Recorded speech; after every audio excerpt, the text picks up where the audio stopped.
히브리서 보겠습니다. 히브리서 4장 12절부터 16절까지 함께 교독하겠습니다.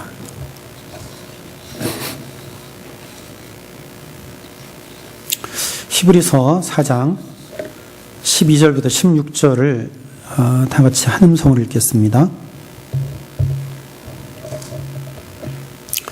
시작. 하나님의 말씀은 살아있고 활력이 있어 좌우의 날선 어떤 것보다도 예리하여 혼과 영과 및 관절과 골수를 찔러 쪼개기까지 하며 또 마음의 생각과 뜻을 판단하나니 지으신 것이 하나도 그 앞에 나타나지 않음이 없고 우리의 결산을 받으실 이 눈앞에 만물이 벌거벗은 것 같이 드러나느니라. 그러므로 우리에게 큰 대제사장이 계시니 승천하시니 곧 하나님의 아들 예수시라. 우리는 믿는 도리를 굳게 잡을지어다. 우리에게 있는 대제사장은 우리의 연약함을 동정하지 못하실 이가 아니요 모든 일에 우리와 똑같이 시험을 받으신 이로되 죄는 없으시니라. 그러므로 우리는 긍휼하심을 받고 때를 따라 돕는 은혜를 얻기 위하여 은혜의 보좌 앞에 담대히 나아갈 것이니라. 아멘. 이 세상에 살아가는 그리스도인, 우리가 이 세상에서 살아갔지요. 이 세상에서 살아가는 그리스도인들은 세상의 원리로 살아갑니다.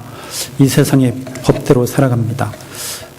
이 땅, 이 세상에서 살아가는 이상 이 테두리 안에서 이 테두리 안에서만 살아가야 합니다.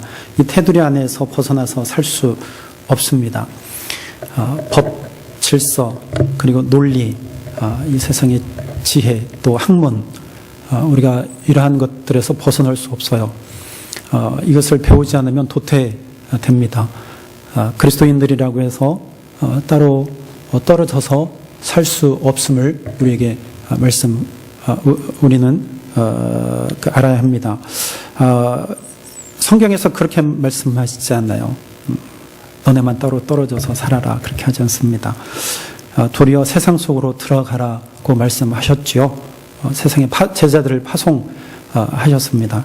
우리는 절대로 이 세상에서 벗어나서 살 수 없습니다. 이 세상의 리듬대로 우리는 살아갑니다. 학교도 그렇죠. 학교도 마찬가지예요. 이렇게 우리가 살아가면서 또 기쁨 속에 때로는 슬픔 속에 그러한 일들이 많이 있는데 그러한 것들 속에 우리는 살아갑니다. 때로는 걱정도 있고 또 문제도 생겨나지요. 그것이 인생사입니다. 이러한 인생 속에 우리는 살아갑니다. 우리가 걱정을 하나 생각해 보면 필요 이상으로 걱정하는 것도 많아요. 성경에는 걱정하지 말고 하나님 앞에 모든 것을 맡기라 그랬는데 우리는 걱정도 참 많이 합니다. 가만히 보면 내가 걱정하지 않을 것도 걱정하면서 살아가요. 필요 이상으로 걱정을 많이 합니다. 나라 걱정, 가정 걱정, 교회 걱정, 다른 사람의 걱정을 참 많이 하면서 살아갑니다. 나라는 그냥 대통령 뽑아 놓았고 국회의원들 뽑아 놓았으니까 잘 하겠지 하고 맡기고 기도하면 되는데 이러쿵저러쿵 말이 참 많아요. 그래서 대통령이 조금만 잘못해도 못했다, 칭찬은 못하고 못했다고 우리는 손가락질 합니다. 심지어는 화장실에 물이 안 내려가도 대통령 탓을 합니다. 그게 우리는지도 모르겠어요. 괜한 걱정을 하는 것이죠. 가정 걱정, 또 다른 사람에 대한 걱정도 참 많이 합니다. 저 사람 왜 이렇게 믿음이 저거밖에 안 되나. 자신의 믿음은 돌아보지 않고 다른 사람의 믿음을 걱정합니다. 다른 사람의 믿음을 걱정할 때 내 믿음을 걱정해야 됩니다. 그럼 필요 이상의 걱정이에요. 염려가 되지만 염려될 때 기도해야 돼요. 그거보다 더 걱정하면 필요 이상의 걱정이에요. 남 걱정하다가 누구의 신앙이 떨어지느냐? 내 신앙이 떨어지게 되어 있습니다. 내 신앙이 떨어지는 거예요. 나와 하나님과의 관계가 먼저지 다른 사람과 하나님과의 관계가 먼저가 아니라는 것이죠. 우리는 이렇게 참 살아갑니다. 염려도 어찌 보면 세상 일이에요. 그렇죠? 세상의 논리와 세상의 법과 세상의 질서대로 우리가 살아갑니다. 그러나 그리스도인들에게는 세상의 원리로만 살아가지 않지요. 그렇죠? 어떠한 원리로 살아갑니까? 세상 속에서 있지만 우리는 생명의 세계를 바라보며 사는 그리스도인이라는 것입니다. 생명의 세계. 이 생명의 세계는 우리 영혼을 사로잡아요. 그래서 그리스도인들은 이 땅 가운데서 세상의 법, 논리대로 살아가지만 여기서 사는 그리스도인들은 영혼을 사로잡는, 내 영혼을 사로잡는 생명의 세계를 바라보고 산다는 거예요. 이것이 바로 세상 사람들과 확연하게 구분되는 것입니다. 여기서 절대적인 차이가 있는 것입니다. 그래서 바로 그리스도인이냐 비그리스도인이냐 이게 구분이 되어지는 것이죠. 이 생명의 세계는 영원한 세계입니다. 단순히 한 날 있다가 없어지는 나라가 아니고 이 생명의 세계는 영원한 세계예요. 영원한 나라입니다. 이게 바로 하나님의 나라이죠. 하나님의 나라는 영원합니다. 왜 영원하냐? 하나님의 나라가 왜 영원하냐? 하나님이 다스리기 때문이에요. 하나님이 통치하시기 때문입니다. 하나님이 왕이시기 때문에 그 나라는 영원하다는 것이죠. 질적으로 다른 나라입니다. 질적으로 완전히 다른 나라예요. 하나님과 우리는요, 질적으로 달라요. 완전히 다른 분입니다. 우리는 그 하나님으로부터 창조됨 받은 물질에 불과해요. 물질. 그럼 하나님은 스스로 계신 분, 완전히 우리가 이해할 수 없는 질적으로 완전히 다르신 분이 바로 하나님. 그 하나님이 통치하시는 나라, 다스리시는 나라가 바로 하나님의 나라라는 것이죠. 그 나라는 생명의 나라요. 그 나라는 영원하다는 것입니다. 이 생명의 세계, 하나님의 나라, 이 절대적인 세계를 우리에게 보여주는 것이 있는데 그것이 무엇일까요? 성경이에요. 성경. 성서가 그 세계를 우리에게 증거해주고 있다는 것이죠. 이 성경은 약 1500년에서 2000년 사이에 40명이나 되는 성경의 저자들이 각 시대에 따라서 지은 거예요. 기록한 글이에요. 성령의 감동을 받아서 이 성경을 기록했습니다. 근데 그 주제가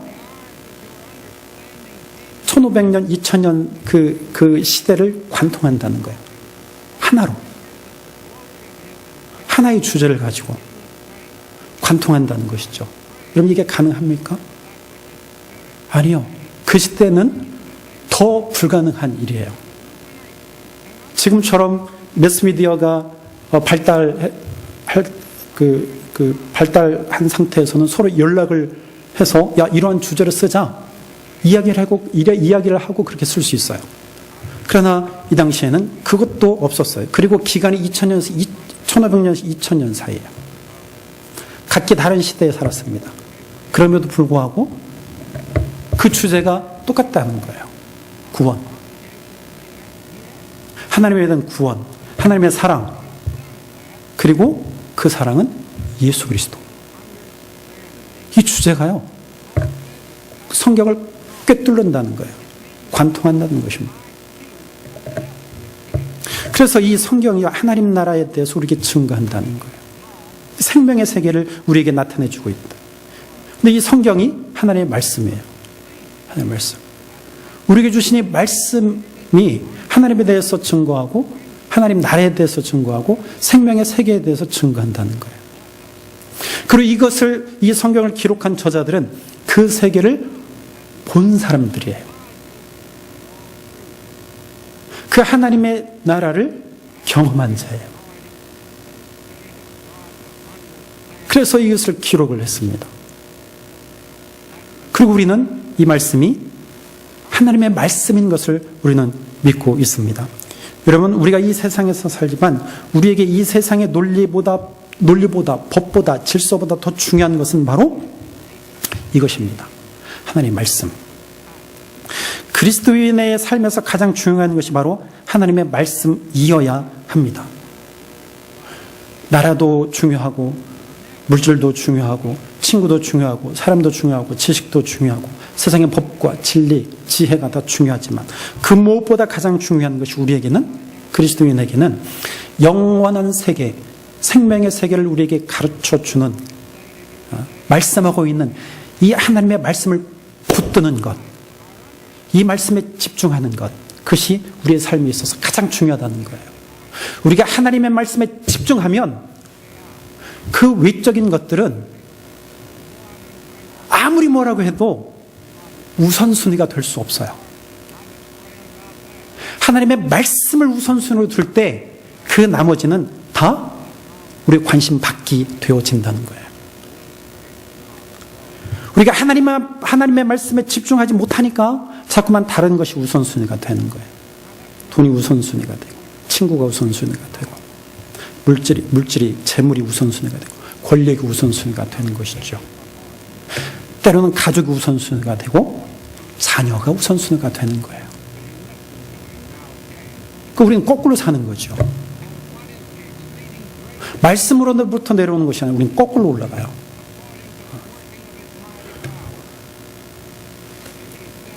그래서 우리는 이 하나님의 말씀, 생명의 세계를 소개하고 있는 하나님의 말씀에 우리는 집중해야 한다는 것이죠. 그래서 이 하나님의 말씀이 무엇인가에 대해서 12절, 13절은 우리에게 설명합니다. 12절에 보면 띄워주셔도 돼요, 말씀을. 하나님의 말씀은 능력이 있습니다. 이게 특징이에요. 하나님의 말씀은 능력이 있다는 것입니다. 하나님의 말씀을 어떻게 설명하고 있냐면, 살아있고 활력이 있고 그리고 예리하다, 그렇게 설명합니다. 하나님의 말씀은 능력이 있는데 살아있어요. 하나님의 말씀은 죽은 문서가 아니에요. 성경에 기록된 것은 그냥 죽은 문서가 아니에요. 살아있는 말씀, 살아있는 하나님의 말씀이라는 것이죠. 창조 때부터 지금까지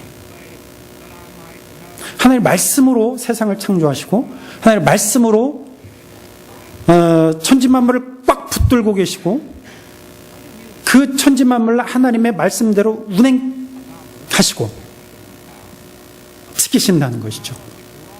그리고 하나님의 말씀으로 앞으로도 영원히 지키실 것이라는 거예요. 하나님의 말씀으로, 하나님의 섭리로. 하나님의 말씀은 살아있는 거예요. 여러분, 우리 은하계 아주 이 지구는요, 점보다 더 작죠. 제가 자주 얘기하는 건데, 은하수를 이렇게 보면 태양계는 그 은하수에서도 아주 그냥 작아요. 작은 일부분이야. 그 중에서도 지구라고 하는 이 아주 전보다 더 작은 이 지구는 더 작은 거죠. 보이지도 않아. 화살표로 딱 표시를 해줘야, 아, 저게 지구구나, 우리는 알 수 있어요. 그럼에도 불구하고 그 무수한 먼지와 암석들과 행성들이 돌아도 지구에 부딪히지 않아요. 사람이 살도록 지구를 만드셨기 때문이에요. 하나님의 말씀으로 그것을 움직이신 것입니다. 하나님의 말씀은 살아있기 때문이에요. 하나님의 명령대로 움직이기 때문입니다. 하나님 말대로 놓으신 그 질서대로 움직이고 있다는 것입니다. 근데 마지막 때가 되면 다 풀어진다고 그랬어요. 어떻게 풀어질지 알 수 없지만 마지막 때가 되면 다 완전히 다 풀어진다 했어요. 하나님의 말씀이 임하면 온 우주는 다 풀어져요. 그리고 새하늘과 새 땅이 만들어지게 되는 것이죠. 무엇으로 가능해요? 하나님의 말씀으로 가능하다는 것이죠. 하나님의 말씀이 살아있기 때문에 가능한 거예요. 하나님의 말씀은 활력이 있다고 했습니다. 활력은 힘, 활동, 운동, 힘 있는 것, 에너지. 에너리게스라고 하는 원어인데 에너지가 바로 여기서 왔다 그래요. 에너지. 힘이에요. 권능입니다.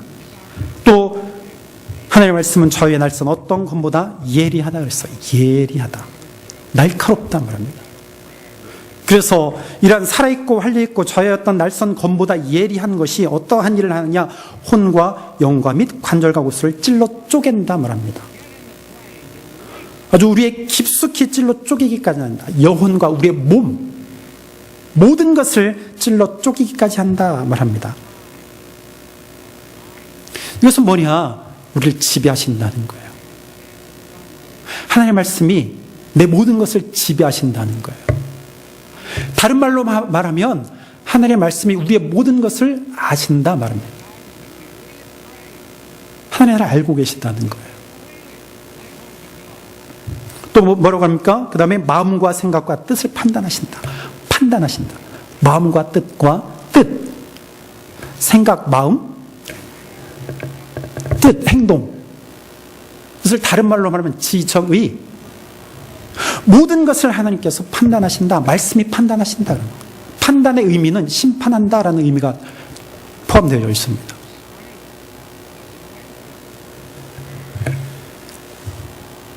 이 말씀을 다른 말로 표현하면 우리는 하나님 앞에서 우리가 벗어나서 살 수 없다라는 뜻이에요.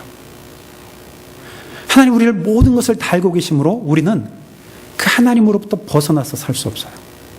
죄를 지은 아담과 하와가 숨었잖아요. 하나님 아셨어요. 그리고 그들이 이름을 부르셨습니다. 여러분, 우리는 하나님을 피해서 살 수 없습니다.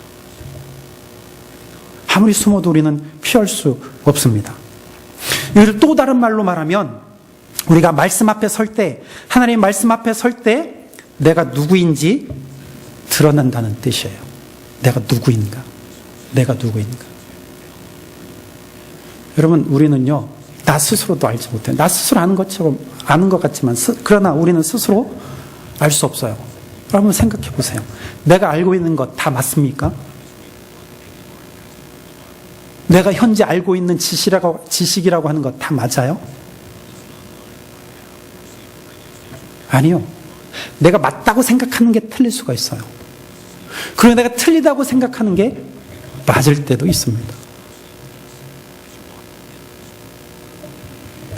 내가 누구인지, 내가 어떠한 사람인지 말씀을 가까이 하면 할수록 나 자신이 드러난다는 거예요.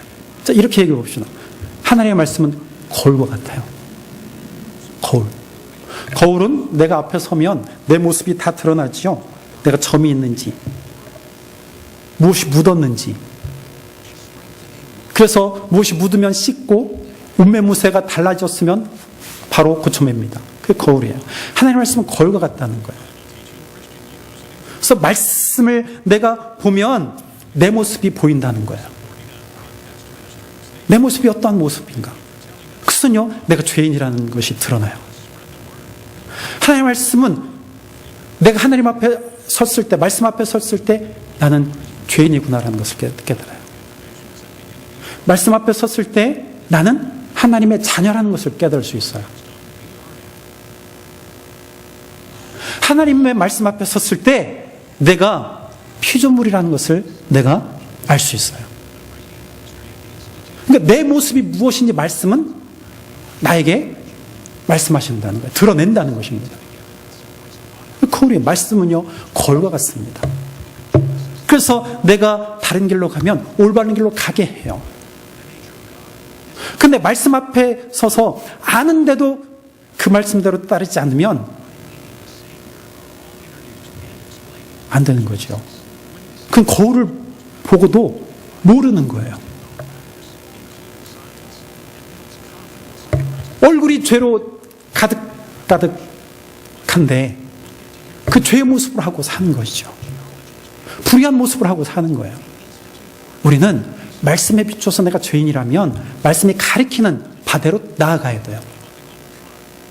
무엇으로 합니까? 하나님 앞에 나와 회개하라. 그리고 회개해야죠. 내 죄를 하나님 앞에 내려놓고 고백하고 회개하는 것입니다. 말씀이 우리에게 주시는 거예요.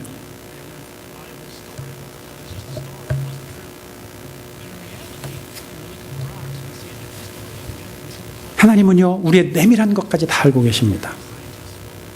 그리고 하나님은 우리의 행한 대로 갚으신다 그랬어요. 우리의 행위가 다 생명책에, 하나님의 손에 들려진 그 두루마리 책에 다 기록되어지고 있습니다.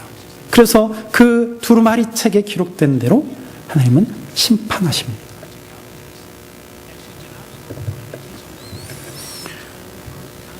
피조물은요, 그 앞에서 드러나지 않을 것이 하나도 없어요. 오늘 성경은 분명히 우리에게 말씀합니다. 13절에 지으신 것이 하나도 그 앞에 나타나지 않음이 없고 우리의 결산을 받으실 이의 눈앞에 만물이 벌거벗은 것 같이 다 드러난다. 결국에 하나님 앞에는 피조물이 모든 것이 다 드러난다는 거예요. 벌거벗은 것처럼 다 드러난다고 말씀합니다. 하나님의 말씀은요, 우리가 누구인지를 조명해 줍니다. 인간의 본질이 무엇인지 드러내 준다는 거예요. 인간의 본 모습이 무엇인지 드러내 준다는 거예요. 그런데 이 말씀을 성경에서는 또 다른 측면으로 설명을 하는데, 요한복음 1장에 보면 하나님의 말씀에 대해서 우리에게 설명을 해요.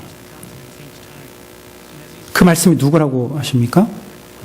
자, 태초에 말씀이 계시니라. 이 말씀이 하나님과 함께 계셨으니 이 말씀은 곧 하나님이시다. 말씀이 하나님이세요. 그리고 또 요한복음 1장 14절에 보니까 말씀이 육신이 되어 우리 가운데 거하심에 우리가 그의 영광을 보니 아버지의 독생자의 영광이요 은혜와 진리가 충만하더라. 그러니까 말씀이, 태초에 말씀이 있었는데 그 말씀이 하나님이세요. 또한 말씀이 육신이 되어 이 땅 가운데 오셨는데 그분이 예수 그리스도라고 말합니다. 그러므로 말씀이 하나님이시고 그 말씀이 예수 그리스도라는 거예요. 그러므로 하나님은 예수 그리스도라는 말이 되죠. 그럼 이 말씀은 예수 그리스도예요. 예수 그리스도라고 성경은 분명히 우리에게 말합니다. 그래서 말씀은 살아있는 거예요. 예수님이 살아계시기 때문에 말씀이 살아있는 것입니다. 말씀은 생명의 근원입니다. 아까 성경 거울이라고 말씀드렸는데, 그러므로 우리가 말씀 앞에 선다는 것은 예수님 앞에 선다는 이야기나 마찬가지예요. 예수님이 거울이시라는 것이죠. 그래서 우리가 거울을 보는 것은 예수 그리스도를 보는 거예요. 예수 그리스도가 누군지 보는 것이라는 것은 예수님이 어떠한 분이시라는 것을 아는 것입니다. 그래야 내가 고칠 수 있어요. 그죠? 왜냐하면 예수님이 나에게 말씀하시기 때문에.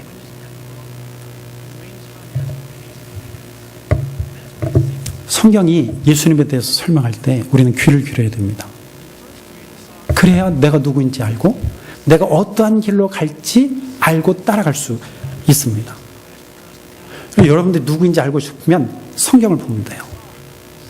그리고 그 성경 속에서 예수님이 누구인지에 대해서 알면 나를 알 수 있어요. 나를 찾아가는 과정입니다. 수민이가 지난번에 학교에서 리포트 쓴다 그랬는데 제목이 뭐라고? 존재에 대해서 리포트를 써오라 그랬대요. 존재. existence. 고민하는 것 같아. 근데 고민할 필요가 없는 게, 다른 책 아무리 찾아도 존재에 대해서 명확하게 우리에게 설명하지 않아요. 어디로부터 와서 어디로 가는지 정확하게 설명하는 것은 오직 말씀밖에 없어요. 말씀을 읽으면 existence, 그 설명, 그 리포트 쓸 수 있어요. 성경을 가까이 해야 돼요. 나는 하나님으로부터 와서 다시 하나님 앞으로 갈 존재. 하나님께 사랑받는 존재. 그래서 우리 하나님의 말씀 앞에 겸손히 엎드려야 된다는 것이죠. 그래야 내가 바른 길을 갈 수 있습니다. 이 말씀은 누구를 가리키느냐? 예수 그리스도를 가리킵니다. 그래서 예수님 앞에 바로 서야 돼요. 예수님 앞에 바로 서지 못하니까 자꾸만 다른 생각하게 되고 다른 길로 가게 되는 것입니다. 그리고 다른 것이 자꾸만 우선순위가 되는 거예요. 그러면 결국 우리는요, 생명의 길을 가는 것이 아니고 멸망의 길로 가게 되는 것이죠. 여러분, 말씀 앞에 서야 됩니다. 예수 앞에 서야 됩니다. 오늘 본문은 그 예수님을 또 다르게 우리에게 설명하는데, 그 예수님을 대제사장이라고 설명합니다. 대제사장은요, 이스라엘 백성들과 하나님 사이의 중보자 역할을 감당하는 사람들이었어요. 아론의 후손들이죠. 이스라엘 백성들은 하나님 앞에 제물을 지었어요. 근데 자기의 죄를 제물에게 전가해서 하나님 앞에 드리면 용서함 받는다고 생각했습니다. 아니, 그렇게 하나님께서 명령하셨어요. 그래서 안수기도 한 다음에 제물로 드렸어요. 근데 제물을 드린 사람이 직접 하나님 앞에 드릴 수 없었어요. 누굴 통해서? 제사장들을 통해서. 그리고 대제사장들을 통해서 하나님 앞에 드릴 수가 있었습니다. 특히 대제사장은 1년에 한 번 7월 10일 날 지성소에 들어가요. 그래서 피를 7번 뿌립니다. 그리고 하나님 앞에 제물을 드려요. 제사장들의 역할을 감당하는 것은 하나님께 감사하고 찬양하는 일과 속죄의 일을 감당했습니다. 그래서 제사장들의 역할은 중요해요. 중보자입니다. 중보자예요. 하나님과 인간 사이의 중보자 역할을 감당했어요. 이 제사장이 누구냐? 예수라고 오늘 히브리 기자는 우리에게 설명합니다. 근데 큰 대제사장이라고 말합니다. 대제사장 말 속에 큰이 들어있어요. 근데 그 앞에 큰을 덧붙였어요. 큰 제사장이 예수님이다. 크고 위대하신 제사장이 예수님이시라고 설명합니다. 강조하는 것이죠. 큰 대제사장 예수님. 인간 대제사장과는 다르신 분, 그분이 예수 그리스도라고 말합니다. 그분에 대해서 설명하는데 이렇게 설명하죠. 승천하시니 하나님의 아들, 우리 연약함을 동정하시는 분, 모든 일을 우리와 똑같이 시험 받으신 분, 죄 없으신 분. 오늘 보면 이렇게 예수님에 대해서 소개합니다. 자, 다른 거 다 뒤로 하고요. 그분은요, 우리의 연약함을 동정하신 분이라고 말합니다. 우리는 말씀 앞에 설 때마다 우리는 부족함을 느껴요. 우리는 죄인이에요. 용서받지 못할 죄인입니다. 우리의 능력으로는 아무것도 할 수 없어요.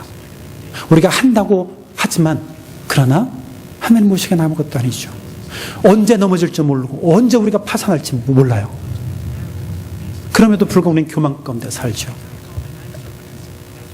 그것을 바로 하는 자는요, 한없이 낮아져요.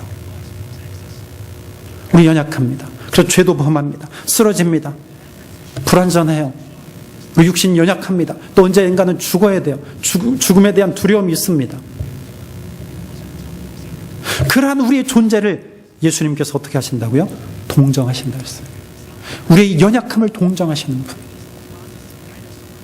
이 말이 뭐예요? 하나님이 우리를 아신다는 거예요. 예수님이 우리를 아신다는 것입니다. 우리를 동정하세요. 연약함을 아시니까 동정하시는 것이죠. 예수님은요, 모든 일을 우리가 똑같이 시험 받으신 이라고 말합니다. 그래서 이 땅 가운데 오셔서 몸을 입고 오셨기 때문에 똑같은 시험을 받으신 분이에요. 어려움을 당하신 분이에요. 그럼에도 불구하고 예수님은 이기신 분이에요. 극복하신 분이에요. 죽으셨지만 살아나신 분, 사망을 이기신 분, 죽음을 이기신 분. 그래서 우리를 아끼시고 동정하실 수 있는 것이죠. 예수님이 우리 함께 하셔서 우리를 도와주신다고 말합니다. 우리 연약한 부분을 아시고 우리를 동정하시는 분. 그래서 히브리 기자는 우리에게 말합니다. 14절에 믿는 도리를 굳게 붙잡으라 말합니다. 너희가 믿는 도리를 굳게 붙잡아라. 믿는 도리가 무엇일까? 여러분 무엇을 믿고 있습니까? 예수 그리스도예요. 그게 뭐예요? 구원입니다. 예수 그리스도를 통해서 구원하시는 하나님의 은혜. 그게 바로 내가 믿는 거예요. 믿는 도리예요. 굳게 붙잡으라. 이 말은요, 힘을 가지고 집요하게 붙들라는 거예요. 여러분 집요하게 붙들고 있습니까? 여러분 믿는 말을 정말 집요하게 붙들고 있어요? 정말 그렇게 하고 계신가요? 내가 지금 무엇을 붙들고 있는가를 한번 보세요.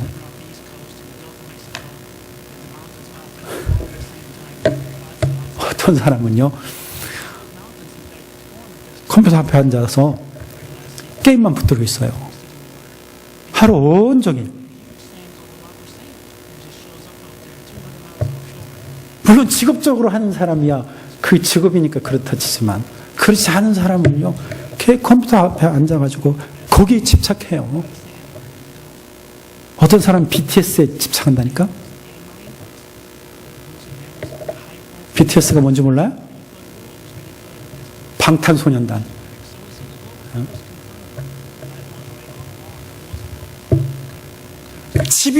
집요하다라는 것은 정말 지겹게. 너네들도 집요하게 엄마 괴롭혔잖아. 엄마 아빠 괴롭혔어요. 엄마가 안 사주면 그거 사달라고 장난감 사달라고 울고 불고 떼쓰고, 그게 집요한 거야. 정말 울고 불고 떼쓸 정도로 말씀을 붙잡느냐 이거죠. 그 믿음의 토리를 붙들고 있느냐 이거죠. 구원의 확신 붙들고 있습니까? 구원의 확신을 가지고 살아가세요. 두 번째 16절에 보니까 이렇게 말합니다. 은혜의 보좌 앞에 담대히 나아가라. 이 권면이에요. 은혜의 보좌 앞에 담대히 나아가라. 은혜의 보좌는요, 은혜가 출발하는 곳이에요. 은혜의 보좌는 하나님께서 앉아 계신 곳입니다. 하나님 보좌 우편에 예수님께서 앉아 계신 그 보좌, 그 은혜의 시작이에요. 출발점이에요. 그 은혜의 보좌 앞에 담대하게 나아가라고 우리가 말합니다. 그 이유는 두 가지. 긍휼하심을 받고 때를 따라 은혜를 얻기 위해서. 긍휼을 다른 말로 하면 자비. 우리는요, 죄인이기 때문에 우리는 용서함 받을 수 없는 존재예요. 그럼에도 불구하고 하나님을 사랑하셔서 우리에게 긍휼을 베풀어 주셔서 우리를 구원하셨습니다. 예수님을 통해서. 그게 바로 긍휼이에요. 용서받지 못할 죄인을 용서해 주시는 것, 그 긍휼이에요. 우리가 하나님의 긍휼을 입었습니다. 그리고 계속 그 긍휼을 입어야 돼요. 그래서 우리는 은혜의 보좌 앞에 나아가야 됩니다. 때를 따라 은혜를 얻기 위해서, 때를 따라 적시에, 가장 필요한 때에, 내가 필요한 때가 아니고 하나님이 필요하다고 생각될 그때에, 혹은 내가 필요할 때, 그 적시라는 얘기예요. 적당한 때를, 가장 적당한 때, 그때 은혜를 우리에게 주신다는 거예요. 그 은혜를 얻기 위해서 하나님 보좌 앞에 나아가는 것입니다.